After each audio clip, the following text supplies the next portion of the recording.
Let their fate serve as a reminder to the rest of you that while I will allow some failures, I am a merciful ruler after all. Such blatant idiocy will not be tolerated.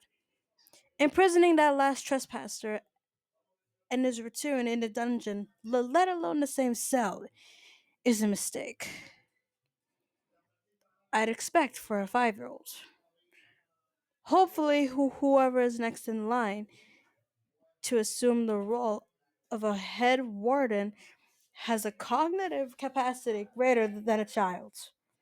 That is the last order of business I have for the day. I expect that tomorrow's events won't include another immature execution. I do hate to be disappointed in such a manner, servants. Servants! Dispose of the ex-warden's remains. The rest of you were dismissed. Except for you. You're coming with me. Now.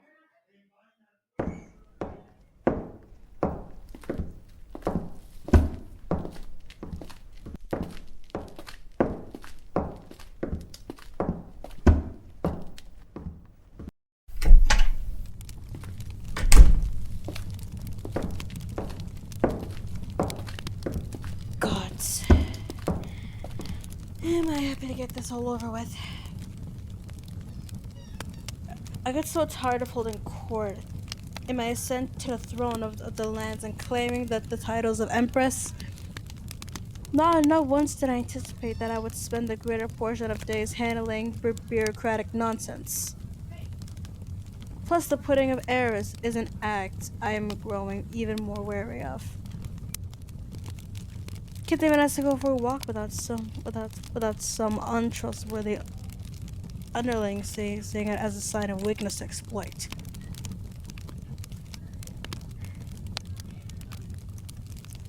I have to demand it of them. Or, well, of you. I apologize for that. No, it is a problem. You're one of my trusted advisors and my most competent as well. If it weren't for some of the reforms you imply for the palace guards, those quote-unquote heroes could have breached the inner sanctum and foiled the next stage of my plans to conquest. I personally would have preferred the moodiness that comes with the dark, gloomy dungeon. But in your instance of keeping on well-lit jail, give the escapees no shadow to sulk around in. I also balked at the cost of keeping guards on a 6-hour rotation rather than 8, increasing wages by a full 33%, would have even sounded like insanity coming from someone else. But I will admit that there has been nobody sleeping on the job since then. Not to mention the change of patrol.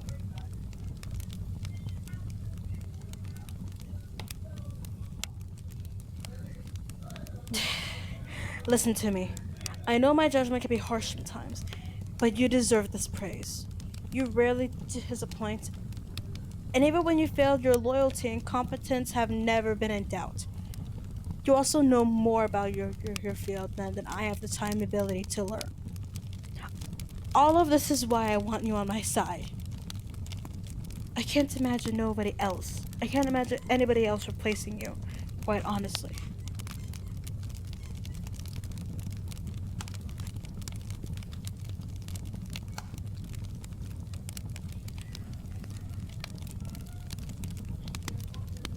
I know. You'll always be there with me. In truth, once I've perfected my alchemic formula for immortality, you're on the short list of people I'd offer it to. The way the whole serving me until death clause won't have to apply. And if it does, well,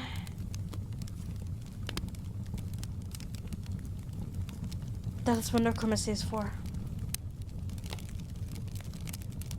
I didn't delve into the unholy depths of the dark arts just to be stingy with its gifts, after all.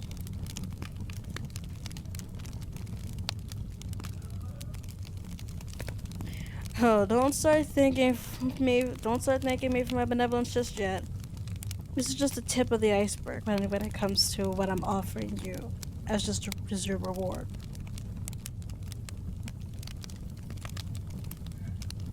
These are my chambers. I don't believe you've been granted access before. In fact, you were so focused on me that you didn't even think to ask about where we were going. I love that about you. You turn all your attention to me and my needs without having to think about it.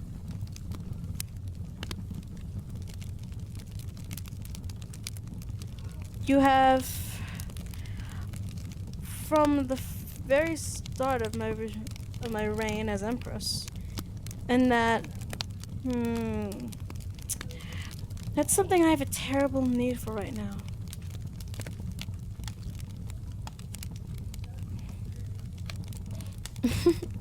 Oh my.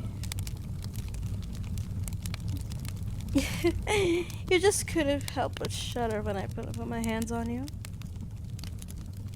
Not that I blame you. I've had others done with simply for being in my presence at the wrong time. But you know better than that, don't you?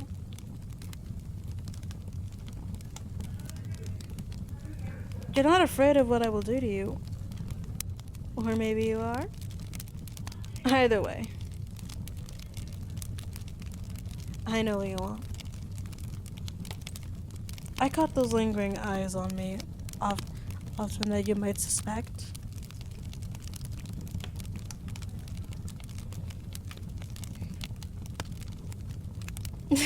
Please, spare me your apologies. You're no different than anyone else, and I can't blame you. After all, I've weaponized these curves of mine on more than one occasion to accomplish some goal or another. I'm not terribly surprised to see there's been some collateral damage among my staff. You know what? I actually enjoyed the looks you give me. You see all of me. You want all of me. So I'm going to let you in on a little secret of mine.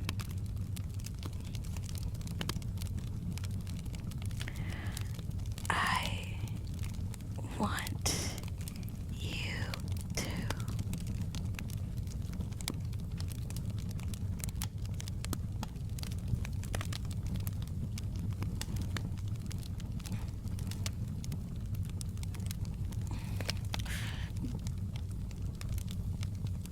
Take a seat in the armchair over there.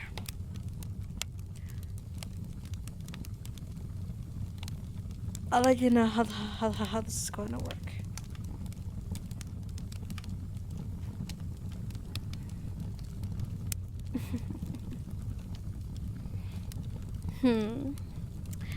You make a comfy cushion. Now, my dear advisor, here's the problem I've been having. For some reason, most people don't want to get close to me. Usually that's not an issue, since at the end of the day, I am a very busy woman. But I am still a woman, and I have certain needs. Needs that, while I can take care of them by myself, are much more easily accomplished if I have a willing partner. I'm sure you understand what I'm getting at here.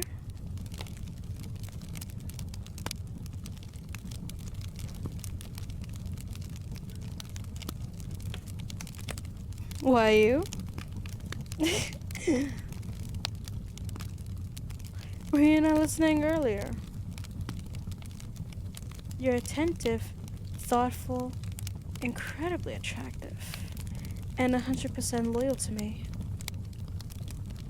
There are very few people I trust without reservation, and you are one of them.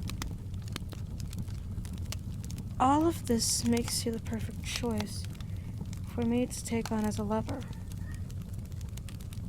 I want you, and therefore I'm going to have you. Or are you actually set on pushing back against me on this now? Excellent. We're going to have to draft an imperial decree to announce your new position, of course. Technically, your extra duties would make you a concubine. But I'm not about to start a harem anytime soon. I'd rather keep this exclusive. I'm thinking that Royal Consort would be an appropriate title for someone as valuable as you. Would you like that?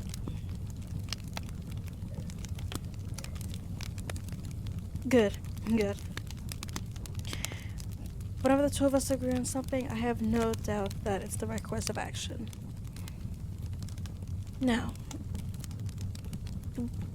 before we get back to any official business, I think I'm gonna need you to fulfill this new role of yours by offering me your services. It's safe to say that I'm already getting a taste of you, and I want more.